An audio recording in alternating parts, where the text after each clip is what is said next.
You're listening to the Shawn P. Greene Show.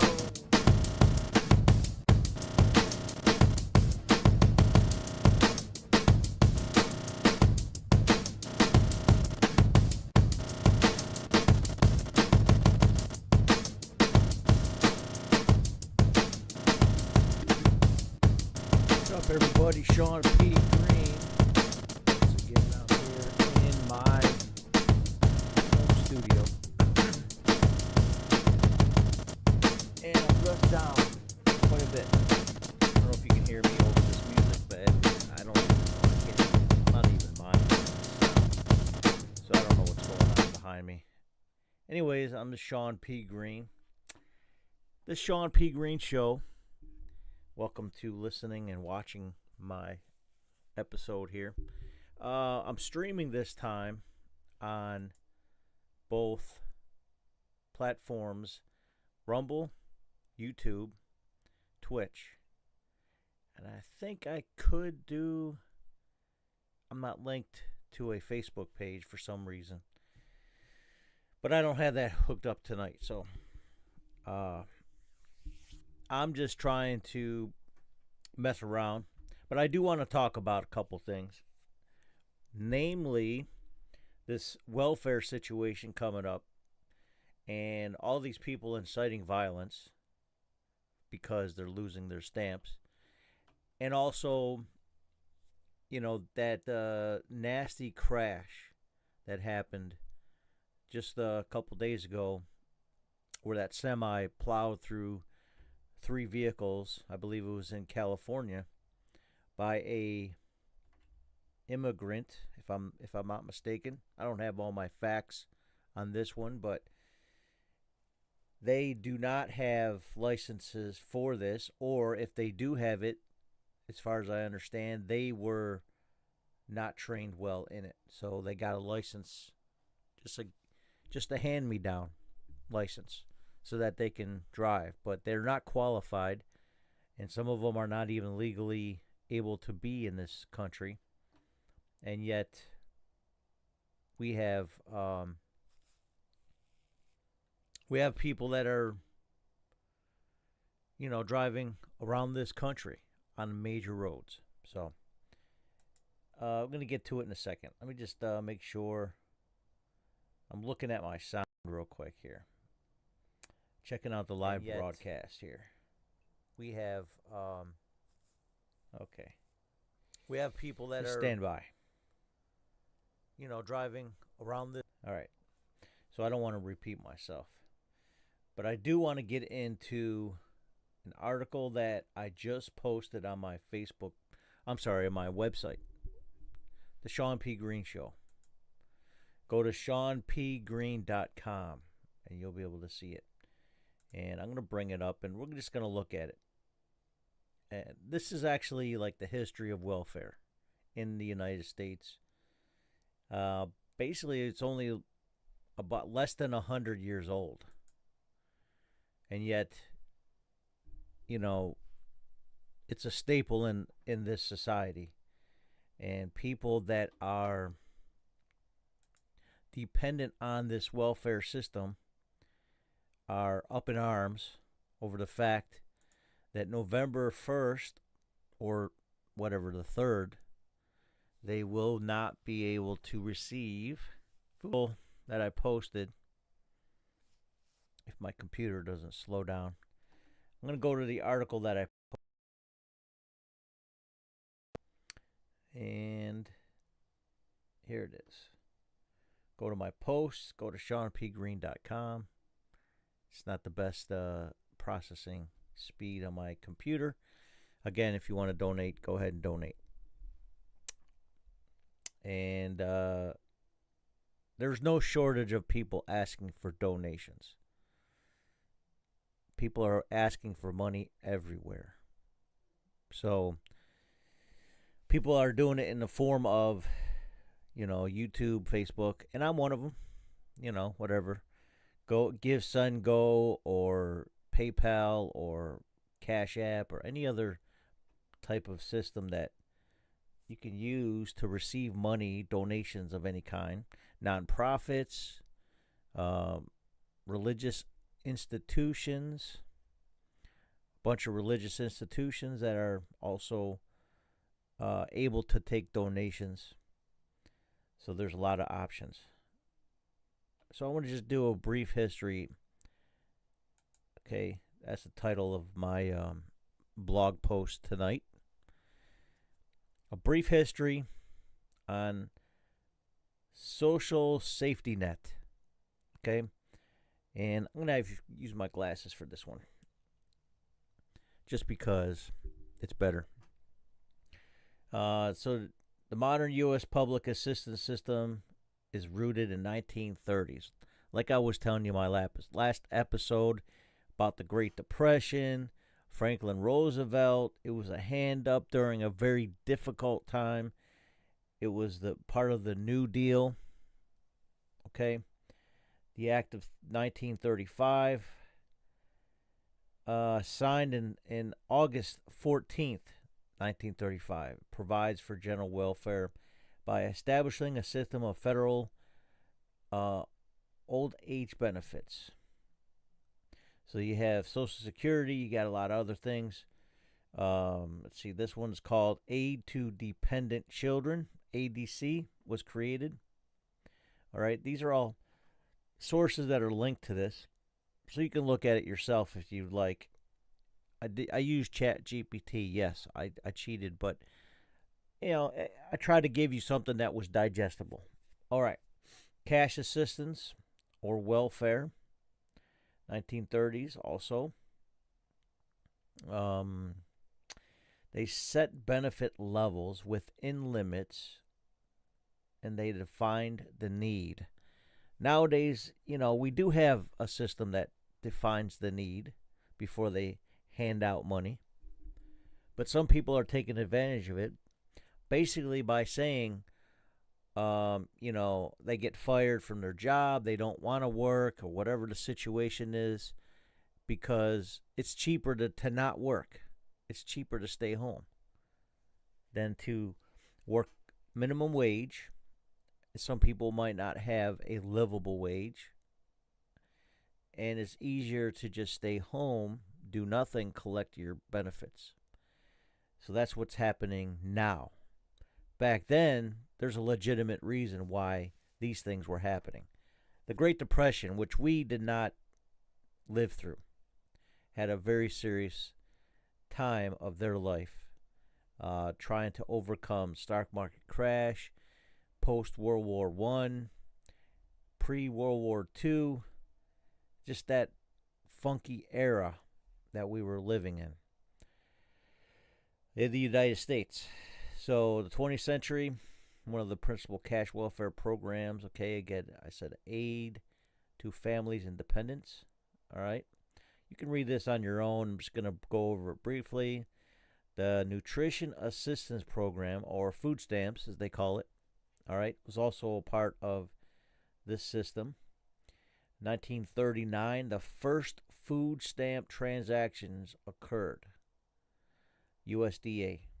Okay, if you want to look all that up, they have all this information online. Food Stamp Act of 1964 was expanding that. Something happened. I think the Beatles came to America, so now everybody had to stay home, and they were starving, so they had to get some food stamps. That's not true, but that's just my silly take on it. 1970s, there was a big crash on a lot of things too. There was the gas prices, oil, all kinds of stuff was happening. 1977, so Food and Agricultural Act was implemented, and in 2004, this is the EBT system. Transition towards electronic benefits. Okay, so now this is getting into the digital age. This is, instead of this paper stamps, a lot of people remember the paper stamps. I remember them. I remember using the paper stamps several decades ago when I was younger. And they changed officially in 2008 to SNAP. So, Food and Drug Administration will give you all that details. SNAP today serves tens of millions of Americans. Do you think that's a legitimate number to have?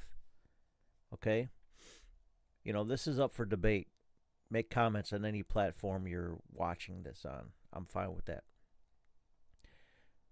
Today serves tens of millions of Americans, helping reduce hunger. Here's the weird part about it. There's a lot of hunger in this country. And I came back to Buffalo 2010. I actually got food stamps. But at the same time, this city had a lot of soup kitchens. They had a lot of food banks. They had a lot of options in this town to be able to eat.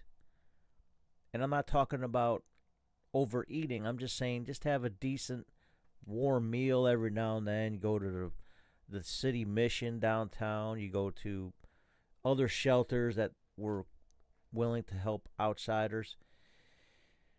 They had programs and they had companies and they had things to help people that did need something. But I did not stay in that mode forever. I just, I explored what was going on in our city, what was the resources, and I understand, hey, sometimes some food banks are short, and, it'd be nice if we had more people contributing that way. But the government itself is the one that wants to be in control of that, not everybody. But the government that does want to be in control of all that, they are insisting that, you qualify under their guidelines to accept this, okay?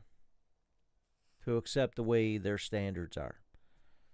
And it's not easy for everybody to do this, okay? I'm not talking about irresponsible people now. People that are having 8 kids, 8 different parents, parent couples, deadbeat dads, promiscuous mothers and fathers. I'm not talking about those types of people. But I am talking about legitimate people trying to raise a family. They need some help every now and then, not depending on it, but they need help every now and then. And they try to work towards independence. That I can respect those types of people. But the system is being abused. Okay. So let's back to SNAP today serves about tens of millions of Americans, helping reduce hunger, improve nutrition. Okay, maybe now it's happening a little bit better, but I've witnessed people going to the store with their EBT card, the grocery store, or corner stores even, and their cart is full of cheese doodles. No fruit, no meat, maybe some milk, maybe some eggs, but, cheese doodles and cookies and pretzels and snacks on SNAP assistance. Okay. To me, that's not, it's okay to have a bag of chips every now and then, all right? But if your whole EBT is spent on junk food, there's a problem. I have a problem with that. All right, so improve nutrition, lift people out of poverty. Look at that statement. It's to lift people out of poverty, not keep people in poverty and dependent. For example, researchers on the Center on Budget and Policy Priorities estimate that SNAP benefits about 8 million people, including 4 million children, out of poverty in a given year, and helps another 26 million come closer to the poverty line. Okay. What is the problem? What is the biggest beef that a lot of people have over not getting welfare benefits? Is there's not enough jobs. The truth is there's a lot of jobs that people just don't want to do, which is why we have migrants coming from all over the world, and people that have businesses hire migrants. Some of them are illegal, Some of them are here illegally, and yet, they're fulfilling the tasks that need to be done. They're not getting all the public assistance, although some people are that are illegal, which is a problem. I've seen people on assistance purchase a boatload of consumable items, drive them to the corner store that they own, and resell it. And that's how they're making ends meet in their world, which is wrong. It's a robbery of the system. It's you are dependent on the government, but you're taking advantage of the government. It's what you're doing. You have a legitimate business, and you're stocking your legitimate business illegitimately with government programs, and you're making a profit off of SNAP benefits and other welfare benefits. I don't know why you guys don't think that's a problem. If those of you that are opposed to what I'm saying, I don't know why you don't think that's a problem. It's a big problem. Okay? Take any government assistance, turn it into a profit. That's not lifting out of poverty. That's abusing the system, and it's fraud. It's completely illegitimate way of survival, and it's hurting all the other people that actually need that assistance. Okay, let's get back to it. Get back to this article. Other key programs: Medicaid, Medicare, both signed into law in 1965. And I think I talked about that a little bit the last episode. LBJ, Lyndon B. Johnson, expanded health coverage for low-income families, children, elderly, and disabled. And he was quoted as saying, I will have mostly brown people," he's saying, "voting Democrat for the next 100 years." That was the end game of his decision to expand all the benefits in the 60s. It was about politics. It wasn't about caring for the people that live in your country. It was about politics. And just get that part straight. Programs for material and child welfare. For example, the Shepard-Towner Act 1921 was an early federal initiative to promote maternity and infant care. Okay, legitimate programs. You have a child, we'll help you out. The problem is people are having children without an established family unit, without the means or the goals of marriage, or at least one household family unit working together, making ends meet. No, you have the men that just leave, never come back, women that are left high and dry, and they have no other way to support the family. So it's a rough situation all around. I mean, it's problematic in the United States, but it's by design. Men have been replaced by the government, especially the last 70 years, really. It's an end game. It's a goal, okay? They won't tell you that directly, but that's what the goal was. It's political.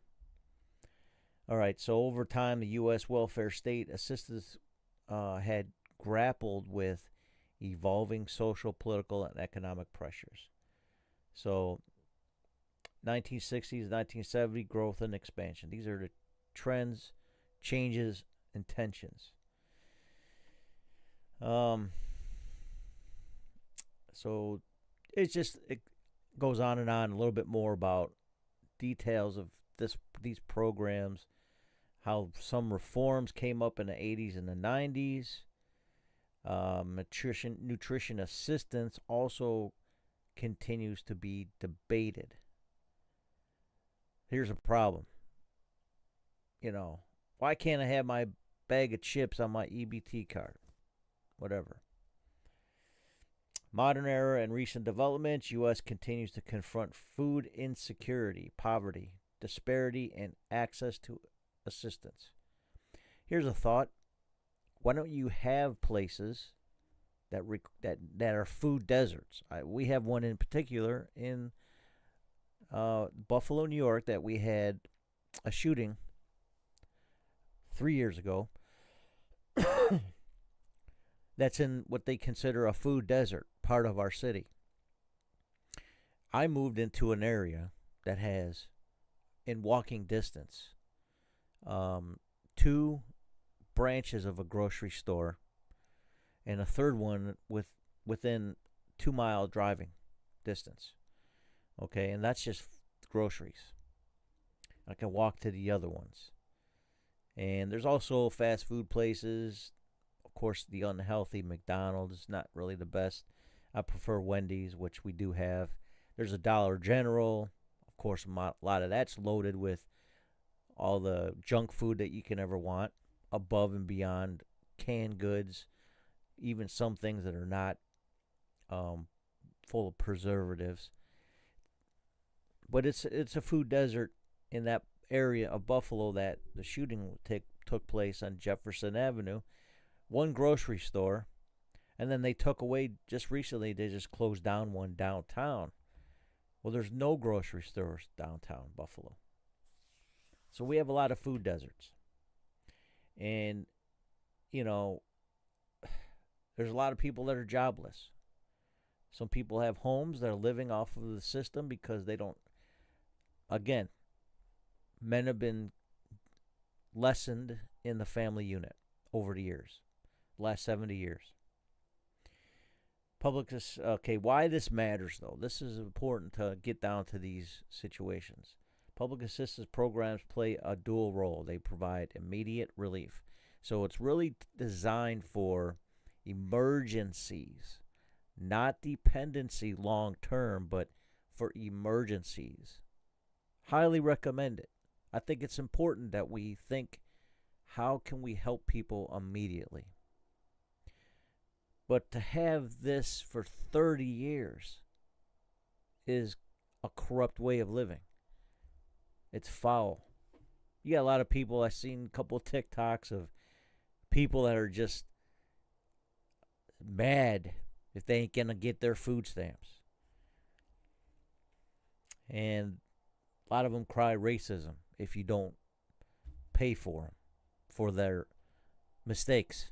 I wouldn't want to call people mistakes, but some people, they don't control themselves, and they have as many kids without any consideration of the society that they live in, if they could support those children.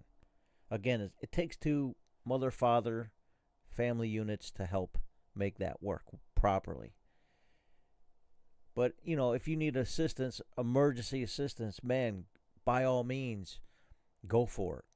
But to live off of it for 20 and 30 years without trying to do anything, not even trying to be an entrepreneur or part-time work or something, nothing whatsoever, you're doing nothing.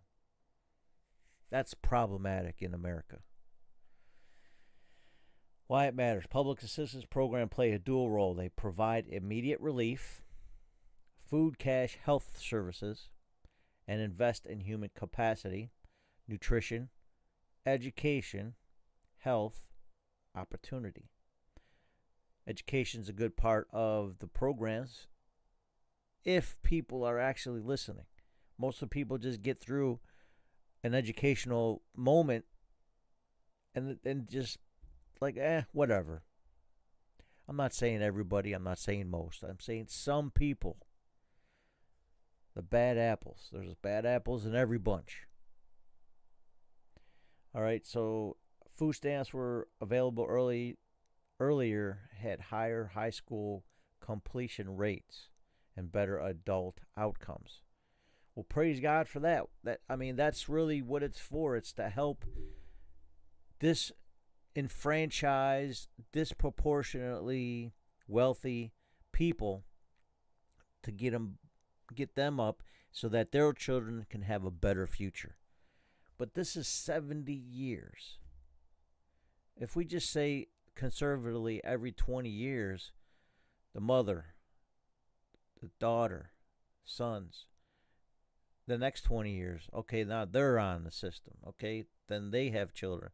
Now they're on the system. That's 3 to 4 generations completely dependent on the system, the welfare system. That's not what it's designed for. It wasn't designed to sustain generations. It's just to help people to get a lift in their pursuit of happiness, their pursuit of wealth. Okay. From a ministry or a faith-based perspective, noting your interest in living out Christian values, the history reminds us many of these programs were born of social moral concern. Okay. Let's get back to this topic I talked about recently. The church is not doing its job, which is why we have the government taking control. Now, when did the church stop being the church? I think the biggest revivals we were having prior to 1960s, right after World War I, World War II, after the Great Depression, the 1940s had great revivals. Churches started to grow for about 20 years. And then, bam, 1965, LBJ slows the progress of societies, creating a welfare state and really taking away from the church's role of helping society. All right. So here's some milestones if you want to look at this too. 1935, Social Security Act, federal aid for aged, blind, dependent children begins. 1939, food stamps, transition. Notice the word transition is in there. It's not total dependency. No. Food Stamp Act expanded 30 years later, almost 25 years later. Permanent federal food stamp program. That's the problem. Right there. Permanent. 77, Food and Agricultural Act. There were a lot of opportunities with farmers losing farms and all this stuff. There were other designed elements against farming or farm-owned properties in the 70s. But there was a lot of stuff going on during that time that required some help, at least. 1996, major welfare reform, shift in caste assistance model. And 2004, all states use EBT for food assistance. All right, so fraud was rampant. Eventually, people were taking their food stamps. They were selling them. I know of people. I worked with people. All right? I'm not stupid. I've been around. I've seen who does what and how they've done it. There's people I worked with at a job, same job I had, who had food stamps, okay? No children, food stamps.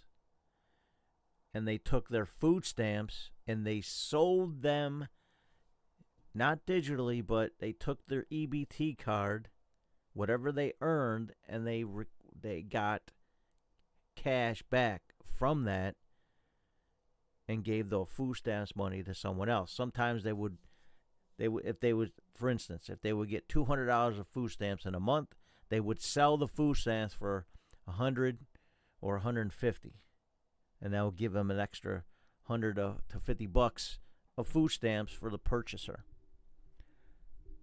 So fraud, total fraud.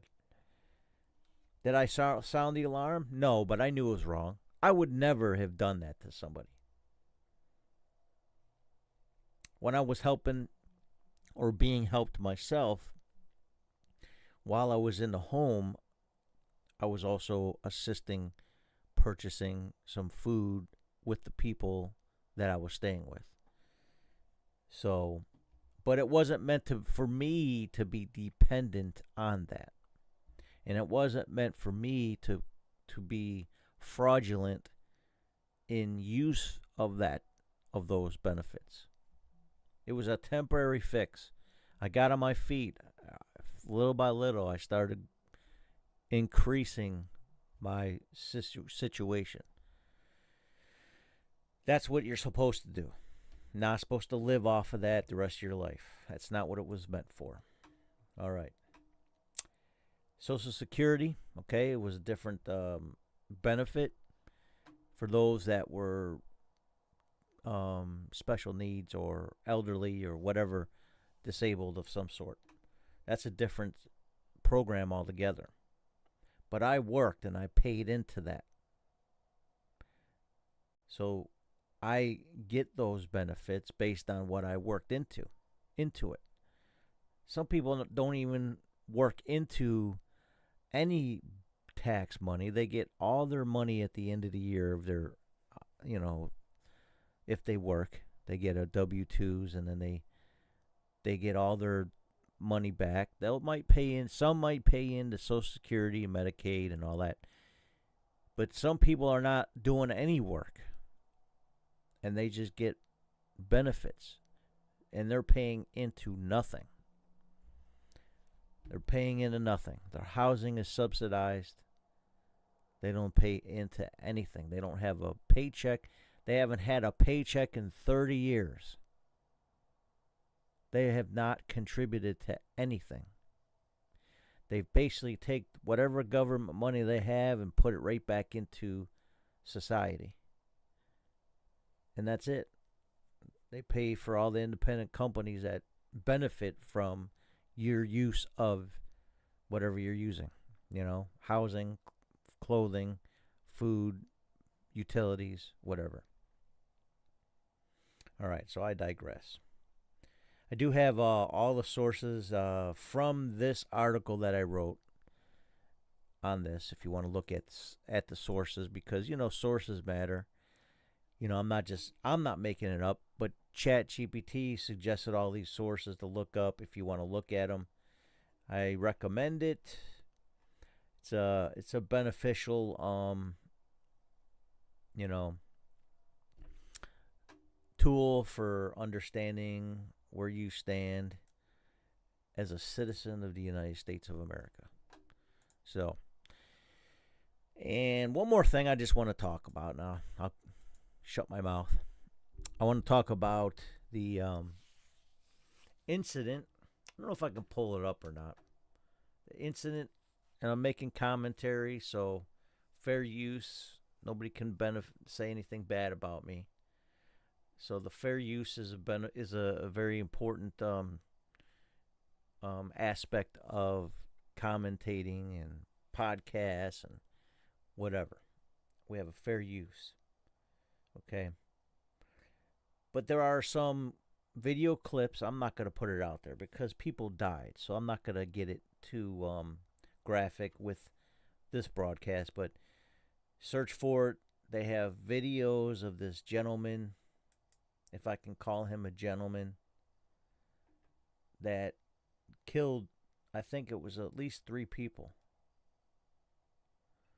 3 people that died because this guy was illegally driving. He was just given a license. I think it was in the state of California, too. So it's pretty nasty to see people you love die because of negligence and because of ignorance and because, we got to get all this this material out there fast. We got to make a profit. We got to be productive, and we can't do it with the people that we got now, and that's a sad thing. We have a lot of lazy people that have been naturally born in this country. So what do you expect private companies to do? They have to look elsewhere because, people are not doing work like they used to. I worked a pretty tough job working in a warehouse in Florida, Walmart distribution. And it wasn't an easy job, but I did it, and I worked hard. And I was of age where I can physically handle those types of things. Since I had my heart attack, things change. My exertion level is a lot lower. But people that are 20s and 30s and they're sitting home playing video games, unproductive, complaining they don't want to work hard, living with their parents, when they can actually do something productive and make a good, decent living and build wealth. They can do it at age 20 and 30. That's the time that you build your life. Not wait until your 50s and 60s when the life is just about ending. You know what I mean? You start early. You use the efforts that you have now, that testosterone, especially the men, put your effort towards something productive. And stop complaining about not being independently wealthy. I do understand the loyalty factor. When some people that are working for a company, and there's a lot of people that do not work for companies long term anymore. The classic 40-year career is with one company is almost impossible nowadays. So I totally understand some people's perspective on campaigns, or not campaigns, on career moves that are unfruitful long term.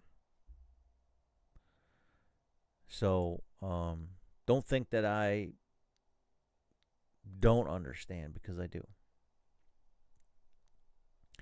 But I don't think that we should be lazy. That's all. Do something. My father was a wise man. He said, all work is honorable. So work. That's all. Just do something. Do something productive. Even if you have some sort of assistance, volunteer in something. Do something productive. Do anything.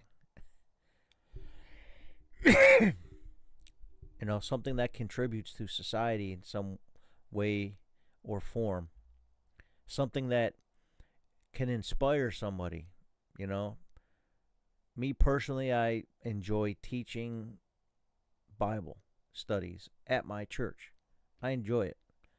I play drums for my church. I volunteer as in the media. I help out. I stay active with doing something. So it's just my recommendation. Just be active with doing something. And then build towards, if not a career, try entrepreneurship. Try something else. Find out what passionately drives you to do something that you like and that you're good at. Because you could like something and not be good at it, but something that you are good at. Put your hand to the plow and don't look back. Just do something. Volunteer. If you're mad everybody's, going to be starving next week, then start a soup kitchen or a food bank in your local church. Do something. You're not in power with the government. You can't do much about that. So contribute the best way that you know how to. If you're not a part of a church, but you're part of nonprofit organizations, there's a lot of ways you can contribute. You can provide counseling services to people. You can help fix homes. What you know, it's limitless what you can do. So, anyways, it's very. I'm not going to talk about the illegal, you know, people coming in. There's a ton of that going on, and again, ICE is going swarming the country. So you got a lot of protesters. You know what it is? The same people that are protesting ICE have ramped it up because Palestine has been free. Palestine is not being as bombarded as they were. I think there's still some issues with the peace agreement going on right now with Israel and Palestine. But because that is cooled down quite a bit, and reports of how many Hamas,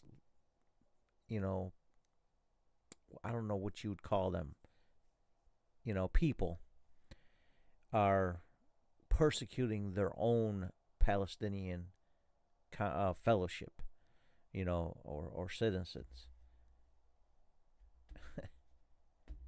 Now that that's cooled down a little bit, though, as far as Israel bombing them on a consistent basis, now they're going after ICE. They got to be doing something, and it's pretty sad. Now, the next phase is this food stamps thing. There's a lot of people that are claiming on like TikTok and other social media platforms they're going to be doing something next week. The first is November 1st is next Saturday. The second, the third, people are calling to incite some sort of riotous activities or protests or whatever. I don't know. There's a lot of money in this country still, and there are people who are just sitting on that money, multimillionaires. And some people are actually church folk that are multimillionaires sitting on money for what? You can't take it with you. But you could contribute to society somehow, and you're not. So I'm calling you out. And then there's other people that have absolutely nothing, and they need help. And you've passed them by, over and over again. So be a good Samaritan. Not just a good, but a great Samaritan. Help your fellow man as much as you can. But call out those people that are abusive to the system. Call them out. That's what I'm challenging. Anyways, I'm done. I'm off my soapbox. It's been fun. I've had a good time chatting. And nobody's chatted in my chat thing. But go ahead and make comments. ShawnPGreene.com. I'm grateful that anybody's even listening, if anybody is, and interacting and getting some feedback. Go to ShawnPGreene.com. Check out that post that I was telling you about. And I'll try to keep, updating once or twice a week as best as I can, because I'm not really as active as I could be, but I'm preoccupied with a few things that I'm responsible for in my own world. So anyways, God bless everybody, and I love you, and I hope that you tune in the next time. And if you want to be also on this podcast with me, we'll make an arrangement to do something like that. So, Shawn P. Greene Show. Peace out.